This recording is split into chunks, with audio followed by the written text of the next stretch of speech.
Oats കൊണ്ടുണ്ടാക്കുന്ന ദോശയുടെ റെസിപ്പിയാണ് ഷെയർ ചെയ്യാൻ പോകുന്നത്. അതിനായി 1 കപ്പ് റോൾഡ് ഓട്സ് ആണ് എടുത്തിരിക്കുന്നത്. ഓട്സ് പെട്ടെന്ന് കുതിർന്ന് കിട്ടും, അതുകൊണ്ട് തന്നെ അരയ്ക്കുന്നതിന്റെ 1 മണിക്കൂർ മുന്നേ കുതിർത്തിയെടുത്താൽ മതി. ഇനി ഇതിലേക്ക് ബാക്കിയുള്ള ചേരുവകൾ ഇടാം.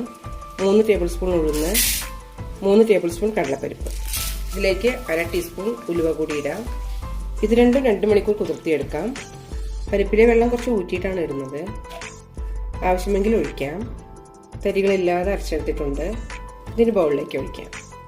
മാവിന് ആവശ്യമുള്ള ഉപ്പ് കൂടി ഇടാം. നന്നായി മിക്സ് ചെയ്ത് 4-5 മണിക്കൂർ പുളിക്കാനായി വെക്കാം. മാവ് എങ്ങനെ പൊങ്ങിയിട്ടുണ്ടെന്ന് നോക്കാം. നന്നായി പൊങ്ങിയിട്ടുണ്ട്. ദോശ ഒഴിക്കാം. ഇതിലേക്ക് നെയ്യോ എണ്ണയോ ചേർക്കാം. ഇനി തിരിച്ചിടാം. നല്ല ക്രിസ്പി തന്നെ ദോശ കിട്ടിയിട്ടുണ്ട്. വളരെ ടേസ്റ്റിയായ ഓട്സ് ദോശ റെഡി ആയിട്ടുണ്ട്.